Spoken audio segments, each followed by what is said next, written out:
감사합니다. 기도하겠습니다. 참 좋으신 아버지 하나님, 불안해하는 우리들, 걱정에 휩쓸려 살아가는 저희들, 참 평안과 안식을 잃어버린 저희들, 그러나 주님은 우리를 찾아와 주시고 만나 주시고 우리의 손을 붙잡아 주시고 우리를 위로하시고 우리에게 용기와 힘을 주시는 능력의 하나님이심을 믿습니다. 하나님, 이 시간 우리를 만나 주시고 우리의 지치고 연약한 손을 붙잡아 주시고 우리의 상한 마음과 불안한 마음 속에 주님이 친히 임재하여 주셔서 하늘의 용기와 능력과 담대함을 우리에게 허락하여 주옵소서. 하나님이 우리와 함께 하시고 도우심을 믿게 하여 주시고 모든 것을 주님에게 맡길 수 있는 믿음이 우리에게 나타나게 하여 주옵소서. 설 명절을 맞이해서 많은 이들이 출타 중에 있습니다.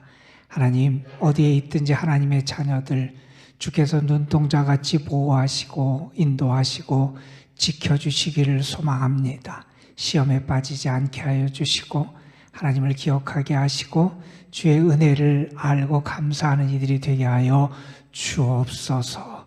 이 자리에 함께 모여 예배하는 이들, 저들이 마음과 정성과 모든 사랑을 하나님 앞에 올려드립니다. 저희 예배를 받아 주시옵소서. 저희 찬양을 받아 주옵소서. 우리의 기도에 주님이 응답하여 주옵소서.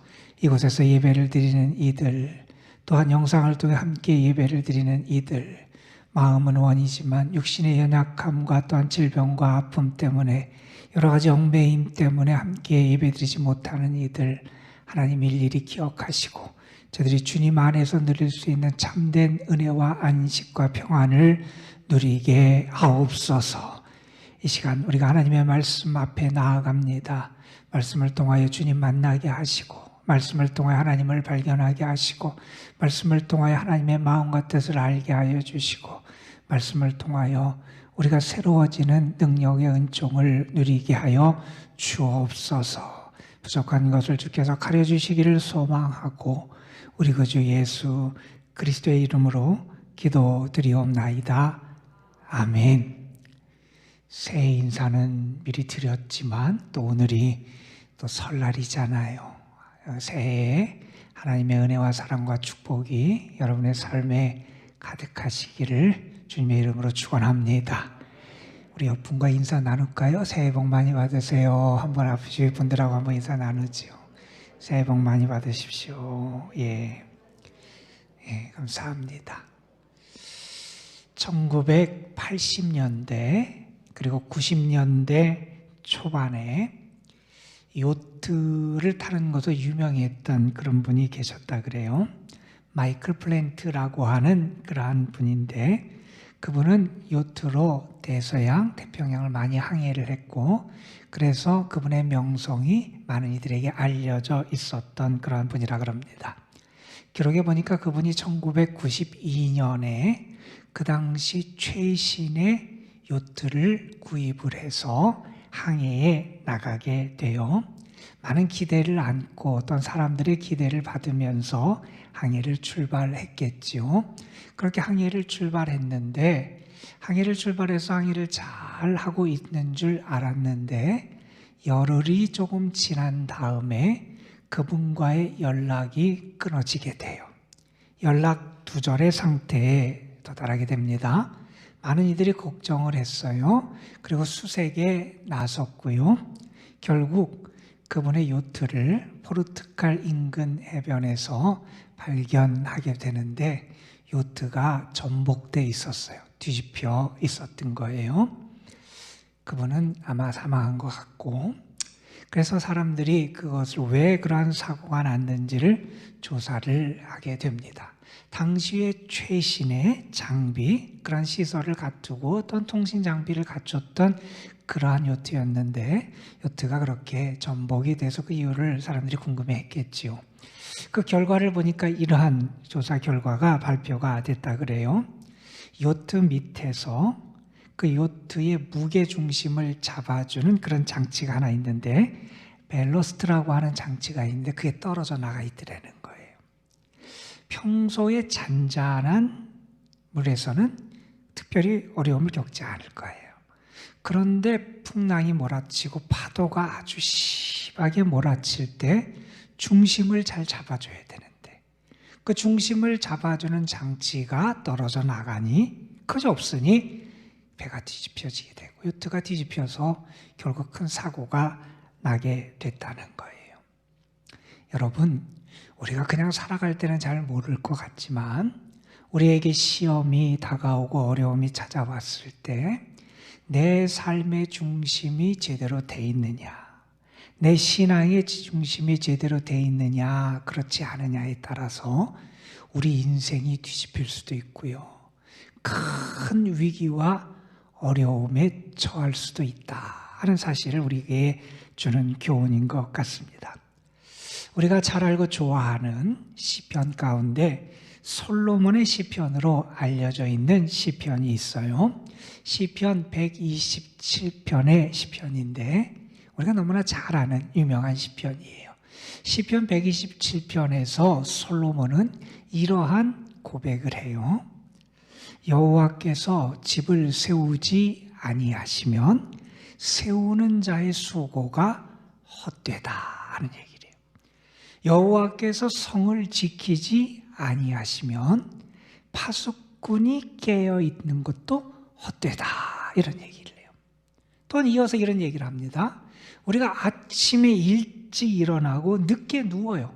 그러니까 일찍부터 일어나서 열심히 수고하고 애써요. 그런데 그 수고의 떡을 먹음도 헛되다 이런 얘기를 해요. 인생에 많은 경험을 가졌던 솔로몬이에요. 세계에서 가장 부유한 왕이기도 했고요. 권세와 명예를 누렸던 그러한 왕이었고 지혜를 많이 가졌던 왕이었어요.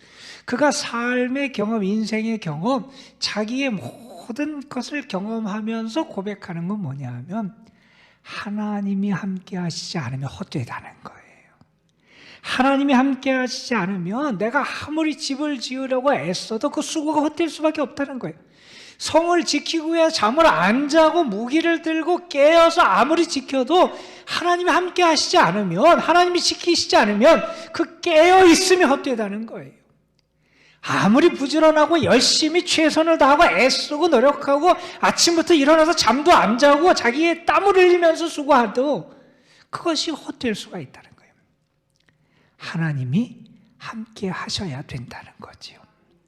우리의 삶이 하나님의 은혜 가운데 있어야 되고요. 하나님의 도우심이 있어야 되고요. 하나님의 사랑이 있어야 되고요. 다시 말해서 우리의 모든 것이 하나님과 함께하고 하나님의 은총 속에 있어야 참된 평안과 은혜를 누릴 수 있다 하는 그런 말이지요. 어느 분이 자기 평생 동안 자기 몸에 간직하고 있었던 쪽지가 있는데 그 쪽지에 글을 써가지고 그것을 자기 일생을 이끌고 붙잡는 그러한 말씀 내용으로 그렇게 간직하고 살았다는 거예요. 그분이 평생 간직했던 쪽지에 적혀있던 글귀는 이러한 글귀였다 그럽니다. 하나님의 빛이 나를 둘러싸고 있다. 하나님의 사랑이 나를 품고 있다. 하나님의 능력이 나를 지키고 있다.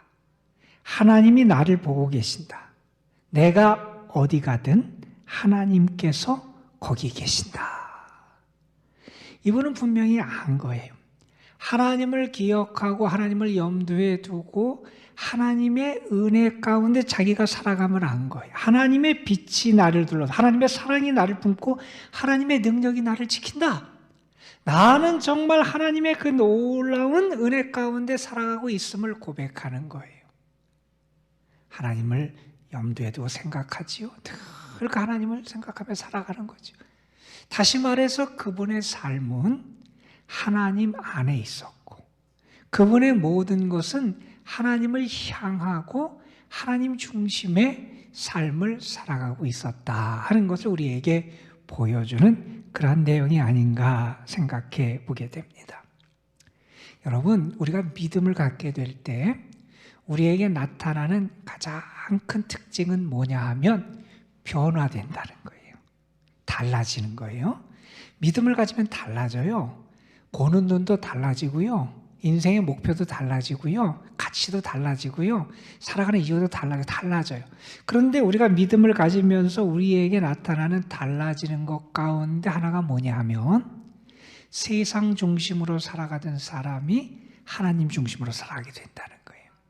세상의 어떤 기쁨, 세상의 행복, 세상의 유익, 세상의 방법, 세상의 가치, 세상의 길, 이렇게 세상 중심으로 살아가던 사람이 이제 하나님 중심으로 살아가게 된다는 거예요. 하나님이 무엇을 원하실까? 하나님이 베푸신 은혜가 무엇인가? 나를 통해서 내가 어떻게 하나님의 영광을 드러낼까? 중심이 하나님께로 바뀌어지는 거예요. 또한 나타나는 변화 가운데 하나는 이런 변화일 겁니다. 나 중심으로 살아가던 사람이 하나님 중심으로 바뀌게 되는 거예요. 나의 행복을 먼저 생각했습니다. 나의 유익과 기쁨을 먼저 생각했습니다. 내 뜻대로, 내 의지대로, 내 힘으로 살아가는 줄 알고 그렇게 살아갔습니다. 이렇게 나 중심으로 살아가던 사람이 이제 하나님 중심으로 바뀌게 된다는 거예요. 하나님의 선한 뜻을 위해 살아갑니다. 하나님의 말씀을 의지해서 살아갑니다. 하나님의 기쁨이 되기 위해 살아간다는 거예요. 중심이 세상에서 하나님께로 바뀌고요. 중심이 나에게서 하나님께로 바뀌는 게 믿음의 사람에게 나타나는 믿음을 갖게 될 때의 놀라운 변화의 모습이다 하는 겁니다. 우리 그리스도인은 하나님만을 전적으로 의지해야 됩니다. 우리 그리스도인은 삶의 중심을 오직 하나님께 초점을 두고 살아가는 사람이 우리 그리스도인이라는 겁니다. 우리 신앙인은 어떤 상황에서도 하나님의 말씀을 의지하고 말씀을 따라 살아가는 삶을 살아가는 게 우리 신앙인의 삶이 되어야 한다는 겁니다. 우리 신앙인은 세상을 가까이 하고 마귀를 가까이 하고 죄악을 가까이 하는 것이 아니라 하나님을 가까이 하며 살아가는 사람, 그것이 신앙인이라고 말할 수 있을 겁니다. 하나님은 오늘도 하나님의 사람들이 하나님 중심의 삶, 하나님 중심의 신앙을 그들이 유지하며 살길 하나님이 기대하세요. 그래서 오늘도 하나님은 우리를 가르치시고 권고하시고 우리에게 말씀해 주신다 하는 것을 우리는 잊어서는 안 된다 하는 겁니다. 여러분, 모세는 하나님이 이스라엘에게 얼마나 큰 은혜를 베풀어 주시고 사랑을 베풀어 주셨는지를 계속해서 얘기해 왔어요. 하나님이 그들을 택하시고 하나님이 그들을 건지시고 하나님이 그들에게 많은 은혜를 베풀어 주셨다는 거예요. 지난 시절 그들의 역사 속에 그들의 조상들에게 함께 하셨던 그 하나님의 놀라운 역사, 은혜, 하나님의 놀라운 은총을 끊임없이 다시 그들에게 상기시키고 이야기를 해왔습니다. 그런데 그러한 하나님의 은혜와 사랑을 받은 이스라엘 백성들은 어떻게 했느냐? 하나님께 불순종했다는 거예요. 이전에 이스라엘 백성들은 그렇게 하나님의 놀라운 사랑, 하나님의 선택, 은총을 받으면서도 그 하나님께 순종하고 감사하고 그 하나님의 뜻을 따라 살아간 게 아니라 오히려 하나님께 불순종하는 목이 곧은 백성이 됐다는 거예요. 그래서 오늘 말씀에서도 너희는 마음의 할례를 행해라. 더 이상 목이 곧은 그러한 자로 살아가서는 안 된다. 이렇게 권고하고 있기도 합니다. 하나님이 그들에게 이전에 사랑을 베풀어 주는데 너희는 불순종했다는 거예요. 그런데 이제 너희들이 저 약속의 땅, 축복의 땅을 눈앞에 두고 있다는 거예요.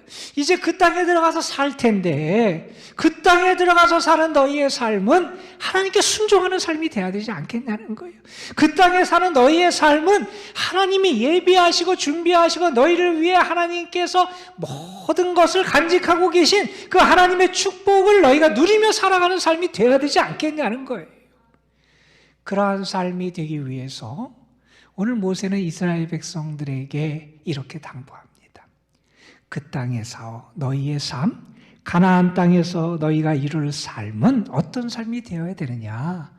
하나님 중심의 삶이 되어야 된다는 거예요. 너희의 삶이 하나님 중심의 삶이 돼야 그 땅에서 은혜를 누리게 된다는 거예요. 참 행복을 누리게 된다는 거예요. 하나님이 예비하신 복이 너희의 것이 된다는 거예요. 그래서 하나님께서 이스라엘 백성들에게 모세의 입을 통하여 하나님 중심의 삶, 하나님 중심의 신앙을 회복하도록, 그것을 다시 그들이 붙잡을 수 있도록 오늘 권면의 말씀을 주고 계십니다. 오늘 여러분과 함께 읽은 신명기 10장 12절부터 22절에 있는 말씀에서 하나님께서 이스라엘 백성들이 하나님 중심의 삶을 살도록 하나님은 세 가지를 그들에게 기대하고 계세요. 이 말씀을 보면서 과연 내 삶은 하나님 중심의 삶을 내가 살아가고 있는지, 나의 신앙은 정말 하나님 중심의 건강한 신앙을 내가 유지하고 있는지 살펴보면서 혹시 그렇지 못한 모습이 있다면 이 말씀을 통해서 내가 다시 한번 하나님 중심의 삶으로 회복될 수 있도록 말씀을 통하여 주님을 만나는 역사가 있기를 주님의 이름으로 축복합니다. 첫 번째로 이런 요구를 하나님은 하세요. 하나님을 경외하고 사랑해야 된다는 거예요. 하나님 중심의 삶을 살기 위해서 우리에게 먼저 하나님이 기대하시는 게 있다는, 그건 뭐냐? 진짜 하나님을 온전히 하나님으로 경외해야 된다는 거예요. 그 하나님을 사랑해야 된다는 거예요. 오늘 말씀 12절에 보면 내 하나님 여호와께서 내게 요구하시는 것이 무엇이냐 이렇게 묻고 계세요. 하나님이 내게 요구하는 게 뭐냐 한번 생각해 보라는 거예요. 하나님은 계속해서 여러 번에 걸쳐서 하나님의 사람들에게 그러한 것을 요구하세요. 하나님이 너희에게 기대하시는 게 뭔지 너희는 생각해 봐야 된다는 거예요. 한번 너희가 살아가면서 지금 하나님이 나에게 무엇을 기대하시느냐, 지금 하나님이 나에게 뜻하시는 게 뭐냐, 하나님이 나에게 요구하시는 게 뭘까 하는 것을 너희가 좀 생각하며 살아가라는 거예요. 그래서 여러 번 그런 질문을 하시는데 우리가 아는 미가서의 말씀에 보면 이런 말씀이 미가서 6장 8절에 나와요. 사람아, 주께서 선한 것이 무엇임을 내게 보이셨나니 여호와께서 내게 구하시는 것이 오직 공의를 행하며 인자를 사랑하며 겸손히 내 하나님과 행하는 것이 아니냐. 미가 선지자를 통해서 말씀하셨어요. 하나님이 너희에게 무엇이 선한 것인지, 무엇이 하나님이 원하시는 것인지 이미 보여주시고 가르쳐 주셨다는 거예요. 그러니 하나님이 구하시는 것을 너희가 행해야 되는데 그게 뭐냐? 공의를 행하고 인자, 사람을 사랑하고 겸손히 하나님과 함께 행하는 것을 하나님이 원하신다 하는 말씀을 했어요. 오늘 신명기 10장 오늘 본문의 말씀에서 모세는 12장 12절 13절에서 하나님이 이스라엘에게 요구하시는 것이 무엇인지를 5가지를 말씀해요. 이 5가지를 5개의 동사를 통해서 설명하는데 이런 말씀이에요. 경외하는 것, 하나님을 경외하는 것, 그 다음에 하나님의 길 안에서 걷는 것, 세 번째는 하나님을 사랑하고, 네 번째는 하나님을 섬기고, 5번째는 하나님의 말씀, 규례를 지키는 것. 이 5가지를 하나님이 원하신다. 이것을 요약하면 정말 하나님을 하나님으로 존중하고 경외하는 것과 하나님을 사랑하기를 하나님이 너희에게 기대하신다 하는 말씀이에요. 여러분, 하나님은 물론 사랑의 하나님이고 인격적인 하나님이세요. 그런데 인간은 인간이고 하나님은 하나님이세요. 하나님 우리가 다르신 분이에요. 그 하나님을 하나님답게 공경하고 존중하는 것, 그것을 성경은 경외한다 이렇게 표현을 해요. 하나님을 하나님으로 대접해 드려야 돼요. 하나님을 하나님으로 존중해야 돼요. 하나님을 하나님으로 공경하는 것, 그것이 하나님을 경외하는 것인데, 하나님을 하나님답게 섬기는 모습, 하나님의 도를 행하는, 다시 말해서 하나님이 우리에게 원하시는 길을 따라 걸어가는 삶, 하나님이 원하신다는 거예요. 그것을 이탈해서는 안 된다는 거예요. 또한 하나님을 사랑하고 정말 하나님을 마음과 뜻을 다해서 섬기고, 그 하나님이 우리에게 주신 규례, 명령을 지키는 것, 그것이 나에게 부담스러운 짐이 아니라 오늘 말씀해 보면 그것이 행복이라고 그랬어요. 우리를 행복하게 하시기 위하여, 우리에게 참 복을 주시기 위하여 우리에게 주신 말씀을 지키는 것, 이것을 성경에서는 정말 하나님을 사랑하는 자에게 나타나는 모습이라는 거예요. 이것을 하나님은 너희에게 기대하신다는 겁니다. 여러분을 통해서, 여러분의 삶을 통해서 여러분은 하나님을 하나님답게 공경하고 존중하며 살아가고 계십니까? 정말 여러분은 하나님을 사랑하고 계십니까? 우리의 삶의 중심이 하나님 중심으로 바뀌려면 하나님을 하나님으로 존중하고 하나님으로 인정하고 섬기고 사랑할 수 있어야 된다는 거예요. 이게 먼저 되어야 우리의 신앙이 건강해진다는 거예요. 자, 이어지는 말씀에서 16절부터 18절 말씀에서 두 번째 하나님 중심의 삶을 살기 위해서 하나님이 기대하시는 것을 말씀해 줍니다. 그건 뭐냐 하면 하나님을 본받으라 하는 거예요. 하나님은 하나님의 자녀, 하나님의 백성이 하나님을 본받기를 원하세요. 특별히 오늘 말씀에서 하나님은 하나님의 자녀 백성이 무엇을 본받기를 원하시느냐? 하나님의 겸손과 사랑을 본받기를 원하세요. 자, 오늘 말씀 17절에 보면 하나님에 대해서 이렇게 소개를 합니다. 너희의 하나님 여호와는 신 가운데 신이시며 주 가운데 주시요 크고 능하시며 두려우신 하나님이시라. 하나님은 어떤 분이냐? 신 중에 최고의 신이고 주 중에 주고 크고 능하시고 두려우신 하나님, 절대적인 능력과 주권과 왕권을 가진 분이 누구예요? 그게 하나님이라는 거예요. 하나님은 그렇게 크신 분이에요. 하나님은 우리가 생각의 틀에 가두고 우리가 생각할 수 있는 그 어떤 것보다 크신 분이 우리 하나님이시라는 거예요. 그렇게 크신 하나님, 위대하신 하나님, 그렇게 거룩하신 하나님, 그렇게 능력이 많으신 하나님이 어떻게 행하시느냐? 그렇게 비교할 수 없이 크고 절대적이고 위대하신 하나님이 낮고 천하고 약한 사람들을 돌보고 사랑해 주시더라는 거예요. 그렇게 큰 하나님이 정말 천하고 연약한 이들을 사랑하신다는 거예요. 감히 상대가 안 되는데 하나님 자신이 그런 사람들을 사랑하시고 돌봐주신다는 그 하나님의 겸손을 알라는 거예요. 그걸 배우라는 거예요. 그 하나님이 오늘 말씀해 보면 특별히 과부와 고아와 나그네를 사랑하시고 돌봐주신다는 거예요. 사회에서 가장 낮은 사람들, 무시당하고 천시당하고 학대를 당하는 이러한 고아와 과부 같은 사람들, 하나님은 그들에게 공의와 정의를 행하신다는 거예요. 나그네, 하나님은 그들에게 먹을 것과 입을 것을 필요를 채워주시더라는 거예요. 세상에서 가장 연약한 존재라고 말할 수 있는 이 고아와 과부와 나그네들, 그들을 하나님은 어떻게 하시냐? 사랑해 주시더라는 거예요. 여러분, 우리가 하나님의 사람이면 하나님을 닮아야 돼요. 하나님을 본받아야 돼요. 그런데 하나님이 어떤 것을 본받기를 원하느냐? 연약한 자들, 약자들을 돌보고 사랑하는 것을 본받기를 원하신다는 거예요. 여러분, 하나님은 우리에게 그것을 기대하신다는 거예요. 왜 우리가 나그네를 사랑하고 연약한 자를 돌봐야 되느냐? 오늘 말씀에 보면 그 이유를 아주 분명하게 설명해요. 하나님이 그들을 사랑하시기 때문이라는 거예요. 하나님도 그들을 사랑하시는데 너희가 하나님의 사랑이면 마땅히 그들을 사랑해야 되지 않냐는 거예요. 또 하나의 이유를 얘기합니다. 너희가 바로 그 연약한 자 나그네였다는 거예요. 너희가 애굽에서 살아갈 때 너희가 나그네고 천시받는 사람 아니었냐는 거예요. 그런데 하나님이 너희를 그 무거운 종의 굴레에서 너희를 건지셔서 구원하시고 약한 너희에게 해방의 기쁨을 주시지 않았냐는 거예요. 너희가 나그네였던 너희를 하나님이 사랑해 주시고 건져주시고 하나님의 은혜를 너희가 받았으니 그렇게 하나님의 사랑을 경험한 사람답게 연약한 자 나그네를 사랑해야 된다 하는 거예요. 여러분, 근데 여기서 중요한 사실이 하나 있습니다. 앞에서 보면 하나님은 우리가 하나님 중심의 삶을 살기 위해서 하나님을 경외하고 진실로 하나님을 사랑하라 이렇게 우리에게 명령하셨어요.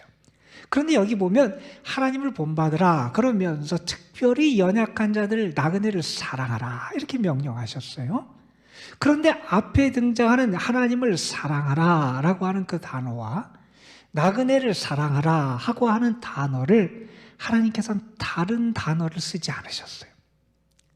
같은 단어 아하브라고 하는 히브리어를 통해서 우리에게 기대하시는 말씀을 전해주신 거예요. 이게 무슨 얘기냐면 하나님의 사람은 하나님을 사랑하는 사람인데, 그렇게 하나님을 사랑하는 사람은 하나님을 사랑하고 섬기는 것과 똑같은 섬김과 사랑으로 나그네를 돌보고 사랑할 수 있어야 된다는 거예요. 하나님은 사랑하고 나그네에겐 친절을 베풀어라 이렇게 말씀하시지 않았다는 거예요. 하나님을 사랑하라고 하나님은 우리에게 요구하시는 똑같은 단어와 명령을 가지고 나그네를 사랑하고 돌보도록 하나님은 우리에게 말씀해 주신다는 거예요. 여러분, 오늘 말씀 15절에 보면 하나님이 이스라엘을 왜 그들을 택해 주셨는지를 말씀해요. 하나님은 그들을 택해 주셨어요. 조상들을 기억하셔서 그들을 택해 주셨는데, 하나님이 그 연약한 이스라엘을 택해 주신 것은 그들이 뭐 보기에 능력이 있고 외모가 풀중하고 아주 능력이 있고 아니면 강한 민족이고 부강한 민족이고 그래서 하나님이 그들을 택하신 게 아니라는 거예요. 하나님이 이스라엘을 택하신 이유는 다른 게 아니라 하나님이 그들을 사랑하셔서 택해 주셨다는 거예요. 그들이 연약한 자였고 나그네였는데 그런 그들을 하나님이 사랑해 주셨다는 거예요. 그들이 하나님의 은혜를 알지도 못하고 그럴 때도 하나님은 그들을 사랑해 주세요. 하나님의 사랑에 대해서 그들이 배반하고 하나님의 사랑을 확신하지 못할 때도 하나님이 그들을 사랑해 주셨다는 거예요. 이스라엘 백성, 하나님의 자녀는 하나님의 사랑을 받은 자라는 거예요. 그 하나님의 사랑을 받은 자에게 하나님 무엇을 기대하시느냐? 그 하나님을 닮아서 하나님의 사랑을 전하고 나누라는 거예요. 그것이 하나님 중심의 삶이라는 거예요. 여러분, 정말 여러분의 신앙을 하나님 중심으로, 여러분의 삶을 하나님 중심의 삶으로 세우기를 원하신다면 연약한 자에게 사랑과 여러분이 겸손으로 그들을 대하는 그러한 모습이 우리에게 나타나야 한다는 겁니다. 그게 하나님 중심의 모습이라는 거예요. 자, 마지막으로 오늘 말씀 20절부터 23절 말씀에 보면, 22절 말씀에 보면 하나님 중심의 삶을 하나님은 이렇게 살도록 요구하세요. 내가 정말 하나님 중심의 삶을 살기를 원하면 어떻게 해야 되느냐? 하나님께 감사하라는 거예요. 감사하라는 거예요. 여러분, 감사는 은혜를 아는 자가 하잖아요. 은혜를 기억하는 자가 하잖아요. 시편 103편에서 시인은 이렇게 권면합니다. 주의 은택을 잊어버리지 말아라. 하나님의 은혜를 잊지 말라는 거예요. 우리는 하나님의 은혜를 알고 기억하며 살아가야 돼. 은혜를 아는 자는 어떻게 하느냐? 감사한다는 거예요. 특별히 오늘 말씀에서 무슨 얘기를 하냐면 감사하는데 내가 하나님께 감사하는 것이 무엇으로 나타나느냐? 하나님이 내 찬송이 되신다는 거예요.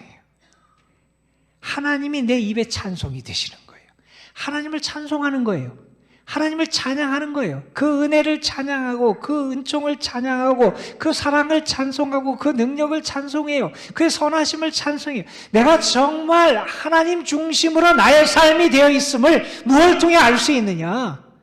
내가 하나님께 감사하느냐? 하나님의 은혜를 기억하고 하나님을 찬양하느냐? 그렇지 않으냐를 통해서 알 수 있다는 거예요.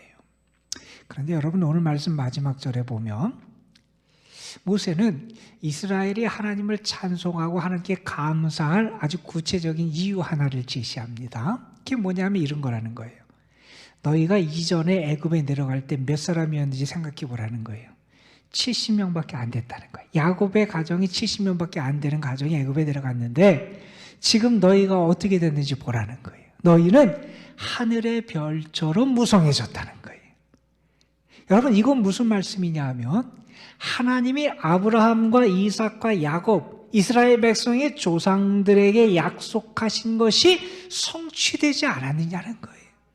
하나님이 약속하시고 지금 성취해 주셨는데 하나님이 이루신 그 하나님의 놀라운 역사를 나타내 주셨으니 그것 때문이라도 하나님께 감사하고 하나님을 찬양해야 한다 하는 겁니다. 여러분, 그리스도인의 삶은 감사하는 삶이다. 그런 얘기를 우리는 곧잘 합니다.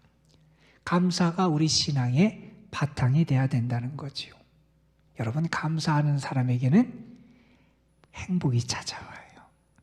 감사하는 사람에게는 기쁨과 능력이 나타나게 되어 있어요. 그래서 어떤 분은 심지어 이런 얘기를 합니다.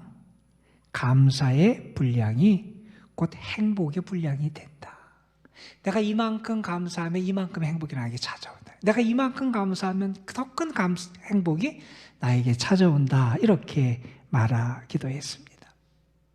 여러분, 우리가 믿음이 떨어질 때 우리에게 가장 먼저 나타나는 증상은 뭐냐 하면 불평하고 원망하고 불안해하는 거예요. 여러분, 믿음의 사람이 되시길 바랍니다. 믿음의 사람은 감사하게 되어 있어요. 하나님의 사람은 그 중심에 하나님이 계시고 그 삶을 하나님 중심으로 세워나가는 사람이에요. 나를 중심에 두고 나의 유익과 행복만을 바라보고 혹은 세상을 바라보면서 살아가는 삶에는 그 중심이 하나님께서 떠나서는 거기에 참 행복이 없습니다. 하나님은 그것을 이스라엘 백성들에게 모세를 통해서 가르쳐 주셨어요. 그리고 그들에게 기대하세요. 그들이 이제 가나안 땅에 들어가서는 하나님 중심의 삶을 잘 살기를 기대하세요. 여러분, 오뚜기라고 하는 애들 장난감이 있잖아요. 밑이 둥글어요. 그리고 무거워요. 이렇게 넘어뜨려 다시 일어나요. 계속 쓰러뜨리려고 해도 또 일어나요. 우리는 그래서 무슨 어려움이 있을 때 절망하지 않고 계속 다시 일어나는 사람은 오뚜기 같은 사람이라고 얘기를 해요. 여러분, 어떻게 다시 일어납니까? 왜 다시 일어날 수 있습니까? 그 중심이 살아있어야 돼요. 그래서 일어날 수 있어요. 하나님은 오늘도 우리에게 은혜를 주시고 우리를 살리시기 위해서 우리에게 말씀하세요. 하나님 중심의 삶, 하나님 중심의 신앙을 살아가라는 거예요, 여러분. 그러기 위해서 우리에게 말씀하십니다. 정말 하나님을 하나님으로 인정하고 존중하고 살아가라는 거예요. 정말 하나님, 그분을 본받아서 살아가라는 거예요. 하나님, 그분에게 감사하며 주님을 찬송하며 살아가라는 거예요.